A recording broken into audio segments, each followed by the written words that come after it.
Hai teman-teman, jadi kali ini saya akan menjelaskan materi fisika kelas 12 tentang 4 macam model atom menurut Dalton, Thomson, Rutherford, dan Bohr. Kalau ngomongin tentang atom, pasti definisi yang kita kenal adalah atom itu bagian terkecil dari suatu unsur. Jadi, definisi itu sebenarnya menurut model atom John Dalton. Tapi teman-teman tahu nggak sih sebenarnya istilah atom itu pertama kali dicetuskan oleh Demokritus, yaitu seorang filsafat Yunani.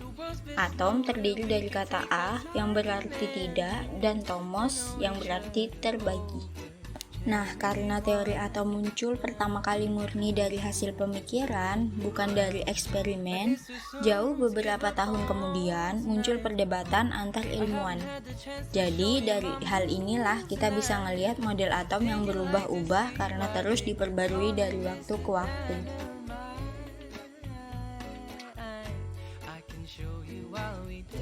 Sekitar tahun 1803, ahli kimia Inggris yang bernama John Dalton membawa teori Demokritus ke dalam teori atom modern pertama. Setelah itu, tahun 1808, ia baru mempublikasikan teorinya tentang atom lewat sebuah buku yang berjudul A New System of Chemical Philosophy. Inti dari bukunya Dalton ini yaitu misalnya ada sebuah kubus. Kubus itu tersusun dari banyak persegi. Lalu, kalau persegi itu dipotong terus dan menerus, jadi bagian yang lebih kecil, nantinya persegi akan sampai ke bagian yang kecil banget. Nah, bagian yang kecil itu udah nggak bisa dibagi lagi. Menurut Dalton, bagian terkecil itulah yang dinamakan sebagai atom. Kesimpulan dari model atom Dalton yaitu atom adalah sebuah bola pejal yang keras, padat, dan tidak berongga.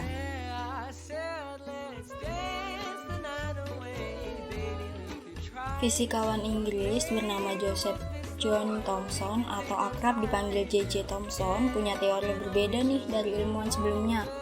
Teorinya ini lebih kuat karena Thomson melakukan eksperimen yang detail. Di tahun 1897, dia ngajak kedua temannya yaitu John S. Townsend dan H.A. Wilson untuk ngelakuin eksperimen pakai sinar katoda. Nama eksperimennya dikenal dengan nama percobaan sinar katoda. Ternyata dari hasil eksperimennya, dia menemukan kalau sinar katoda bakal ditarik sama plat logam bermuatan positif, tapi bakal ditolak sama plat bermuatan negatif. Dia dapat kesimpulan nih kalau sinar katoda itu bermuatan negatif dan lazimnya sesuatu yang bermuatan akan memiliki massa. Dan ada yang lebih keren lagi nih. Thomson menemukan elektron sebagai partikel penyusun atom dan dari eksperimennya menunjukkan kalau atom itu bukan bagian terkecil dari suatu materi.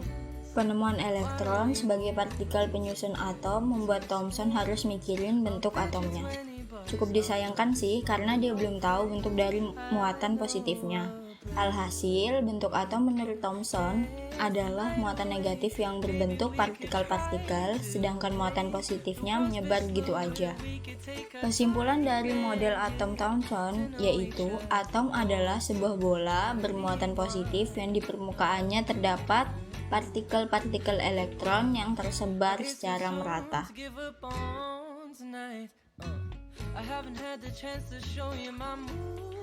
Ernest Rutherford adalah seorang fisikawan dari Selandia Baru.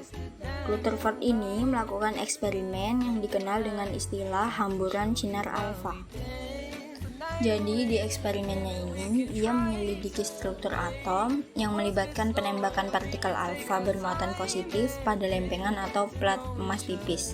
Terus sinar alfa yang dipantulkan oleh lempengan emas tersebut dideteksi pada layar. Intinya, muatan positif nggak menyebar ke seluruh atom, tapi hanya berpusat di inti atau biasa disebut nukleus. Nah, sebagian atom itu menurutnya cuma ruang kosong aja. Dari sini kita bisa tahu ya, kalau model atom Rutherford emang beda banget sama model atom Dalton dan Thomson.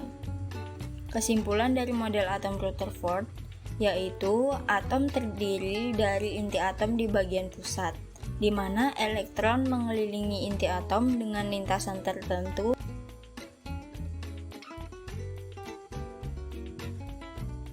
Niels Bohr adalah seorang fisikawan asal Denmark.